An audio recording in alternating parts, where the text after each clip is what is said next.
Әрдайым күліп, көңілді жүретін жандар қабағы қатынғы жандарға қарағанда жүрек ауруларына аз шалдығады екен. Сондай-ақ күлкі адам ағзасын тазартады, естен шығармаңыздар. Сұлу болам десеңіз, әрдайым күліп жүріңіз. Ғалымдардың айтуы бойынша 40 минут демалыс уақыты 5 минут күлгенмен бірдей екен. Шаршап, шалдығып, көңіліңіз құлазып жатса, күлуді ұмытпаңыз. Ең бастысы күлкінің денсаулығыңызға тигізер мол пайдасы бар екенде естен шығармаңыз. Сен енді қалада тұрасың ба? Жоқ, ауылға барам. Немерелеріме барамын. Сонда немерелеріңді де өзің үйлендіресің ба? Жоқ, енді араласпаймын. Өз сүйгендеріне қосылып, бақытты өмір сүрсін. Шіркін, талайды сағындырған Амина апамыздың күлкісі-ай. Күлкі деген дәрумен ғой. Ол адамның көңіл күйін көтереді. Күлкінің де бірнеше түрі бар. Иә, күлмеңіз. Өтірік күлу. Досыңыз әңгіме айтты, ал сіз оны дұрыс түсінбедіңіз.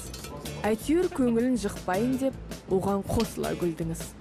Бұл да тығырықтан шығудың бір жолы. Рас қой. Күлкінің келесі түрі еріксіз күлу. Себепті жағдайларға байланысты жұмыстан сұрануыңыз керек. Бастығыңызға келесіз. Ол алдымен әрине жұмыс жайын сұрайды. Сөз арасында өзінің басынан өткен қызықты жайттарды тілге тиек етуі де мүмкін.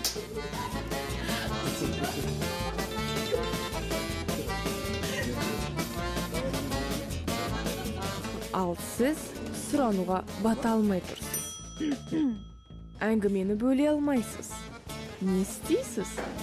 Әрине, оның әңгімесін тыңдаған болып, еріксіз күлесіз. Қылықты күлкі. Арулардың күлкісінің сыңғыры. Мұның бәрі тамаша. Ал дүниеде сәбидің күлкісіне ешқандай байлық жетпейді.